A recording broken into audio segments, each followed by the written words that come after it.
చూడండి, నిజంగా పట్టుదల ఉంటే ఏదైనా సాధించవచ్చు అంటానికి ఇతను ఒక ఉదాహరణ. గ్రూప్ 2లో డిప్యూటీ తహసీల్దార్ ఉద్యోగం వచ్చిందంటే మొత్తం 5 ఉద్యోగాలు కొట్టాడు ఈ అబ్బాయి.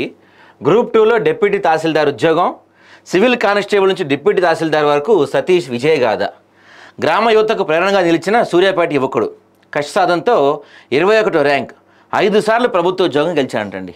5 సార్లు మామూలు విషయం. 5 సార్లు అంటే మనం ఏదన్నా 1-2 సార్లకే సైడ్ పెడతాం కదా. సూర్యాపేట మండలం కాసరాబాద్ గ్రామానికి చెందిన బొమ్మకంటి సతీష్ గౌడ్ మరో అద్భుత విజయాన్ని అందుకున్నారు. తాజాగా విడుదలైన గ్రూప్ 2 ఫలితాల్లో డిప్యూటీ తహసీల్దార్ ఉద్యోగం సాధించారు. అభ్యాసం, కష్టపడే తత్వం, పట్టుదలతో కాసరాబాద్ యువకుడు తన ప్రతిభను మరోసారి చాటుకున్నాడు.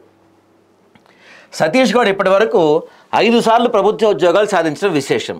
2014లో విడుదలైన గ్రూప్ 4 ఫలితాలు తొలిసారి గవర్నమెంట్ జాబ్ కొట్టాడు. ఆ ఉద్యోగంలో చేరి ప్రస్తుతం సూర్యాపేట జిల్లా కలెక్టర్ కార్యాలయంలో విధులు నిర్వర్తిస్తున్నారు. తర్వాత 2018లో సివిల్ కానిస్టేబుల్గా ఉద్యోగం వచ్చింది. అంతటితో ఆగకుండా 2023లో ఎస్ఐ ఉద్యోగం కూడా సాధించాడు.